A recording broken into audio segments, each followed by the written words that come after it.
Kumusta mga kasaliksik? Hindi may tatanggi na sobrang malupit kung umatake ang ating kalikasan, kaya't hindi nakatakataka kung gaano na lamang kalakas ang peligrong maidudulot kung sakaling hindi mo kontrol ang ating anyong tubig. Kaya mula sa paglubog ng buong syudad sa Mongolia hanggang sa nakakatakot na pagkawasak ng dam sa mundo, ay pag-usapan natin ng 10 pagkakataon na naging peligroso ang tubig. Kaya kung handa ka ng masaksihan ng mga ito ay simulan na natin. Number 10. Dalawang dam sa Mongolia. Alam mo ba na kung sakaling mang masira ang mga dam na nag-iimbak ng napakaraming tubig, ay posible itong maging dahilan para lumubog o malibing kahit ang mga syudad? Ganito na lamang ang nangyari noong kalagitnaan ng taong 2021 sa bansang Mongolia matapos masira ang dalawa nilang dam na naging dahilan para libo-libong hektarya ng lupa ang masira at matabunan ng tubig at putik, habang milyong-milyong dolyar na halaga ng mga infrastruktura ang nasira at nawasak.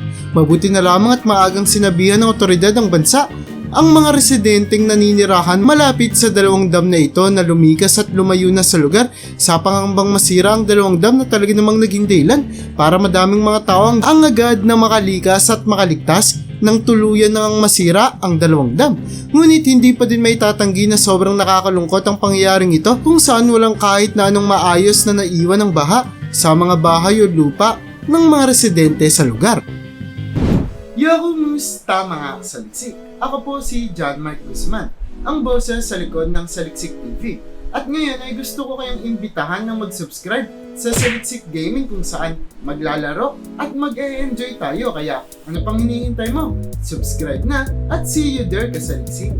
Number 9. Kauka River.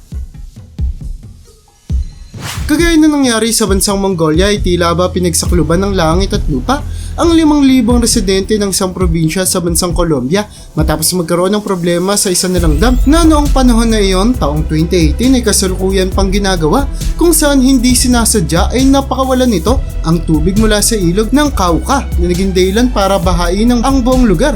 Daan-daang mga bahay, health center at mga eskwelahan ang nasira dahil sa insidenteng ito na naging dahilan para matagal na makabalik ang dating pamumuhay ng lugar kung saan hanggang sa kasalukuyan ay hindi pa din sila tuluyang nakaka-recover sa pangyayaring ito, kung kaya't talagang makikita kung gaano na lamang katindi ang epekto sa atin kung sakaling hindi natin makontrol ang tubig.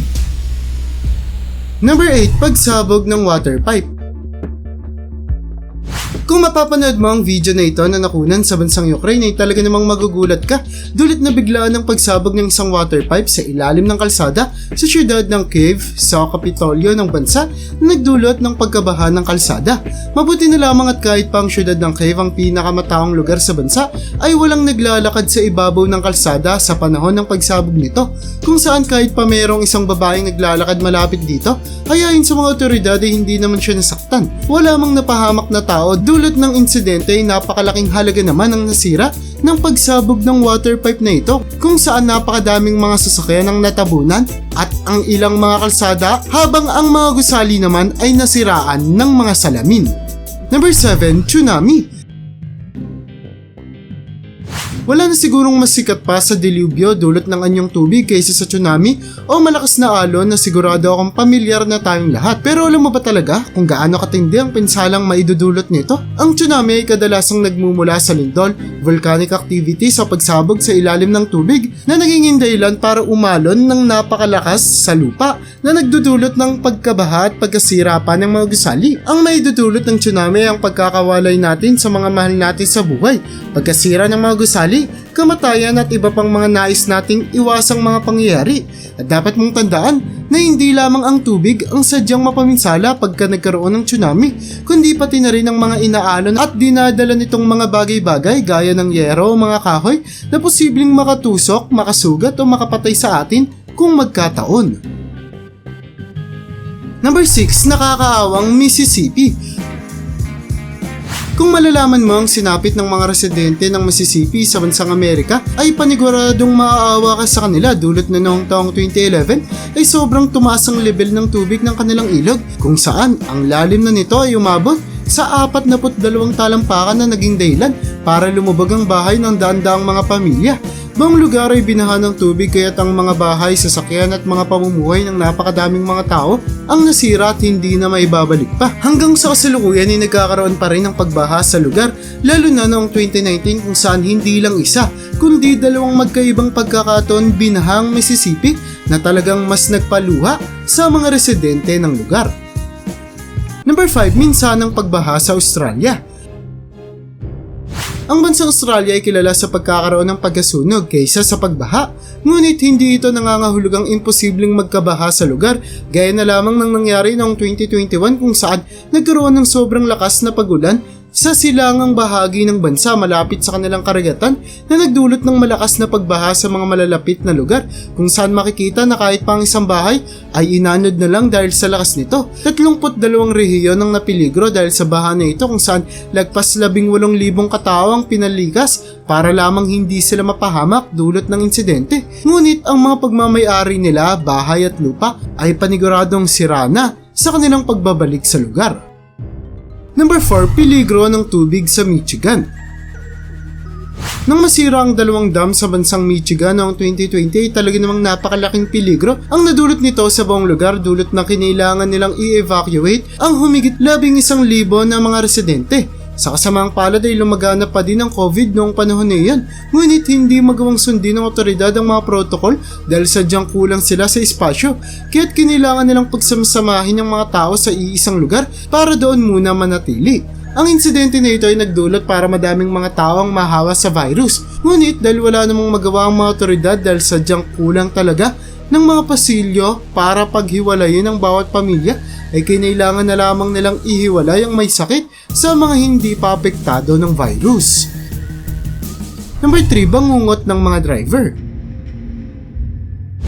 Maniniwala ka ba kung sasabihin ko sa iyo na nagkaroon na ng insidente sa bansang Russia na talaga namang nagbigay takot sa lahat ng driver sa kalsada? Ang pangyayari ay naganap taong 2016 kung saan nagkaroon ng pagsabog ng tubo na daluyan ng mainit na tubig sa isang kalsada na naging dahilan para magkaroon ito ng butas na napupuno ng kumukulong mga tubig na sa kasamang palad ay napaghulugan ng dalawang kotse. Mabuti na lamang at nakapark lamang ang mga ito kaya't walang tao sa loob ng mga sasakyan.